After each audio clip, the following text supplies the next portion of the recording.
কে আমরা অনেকেই ভণ্ড বা মাজার পূজারী বা বাউল বলি।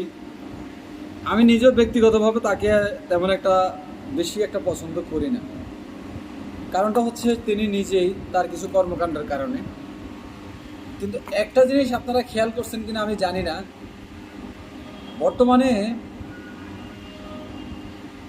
আমাদের সেই ফিলিস্তিন ইস্যু নিয়ে তিনি কিন্তু যথেষ্ট কথা বলছেন, অথচ আমরা যারা উম্মাহের গার্ডিয়ান আপনারা যারা বলেন, বিশেষ করে আপনাদের আহলে হাদিস মানে গোমটা মৌলবী যারা আছেন, দুঃখজনক বিষয় হলো সত্যি এদেরকে এই বিষয়টা নিয়ে কথা বলতে তো দেখিই না, বরঞ্চ এরা কি করে এই বিষয়টার উল্টা বিষয় নিয়ে কথা বলে, মানে কিভাবে নজরটা অন্যদিকে সরানো যায় তারা কিন্তু সেই চেষ্টাটাই করে।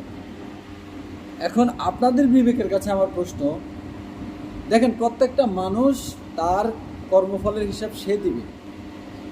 আমরা হয়তো সমালোচনা করতে পারি, পরামর্শ দিতে পারি, আহ্বান করতে পারি, কিন্তু ন্যায়ের পক্ষে যখন কথা বলার সময় আসে তখন আপনি কথা বলতে পারবেন একজন মানুষ হিসেবে, একজন ধর্মের মানুষ হিসেবেও আপনি কথা বলতে পারবেন। সেক্ষেত্রে আপনার জন্য কোনো ধরাবাধা নাই। আমার মনে হয়, আমার যে বিবেকে বলে, ওই ঘোমটা মৌলবীর থেকে এই ভদ্রলোক তাহিরি হাজার গুণে ভালো, কারণ সে ন্যায়ের পক্ষে কথা বলেছে। যদিও তার ব্যক্তি জীবনে অথবা তার জলসার জীবনে কোনো বিতর্কিত বিষয় থাকে, সেটা তার একান্তই ব্যক্তিগত ব্যাপার, সেটা নিয়ে আমরা সমালোচনা করব, কিন্তু একই সাথে তার ভালো কাজগুলোর প্রশংসা করব।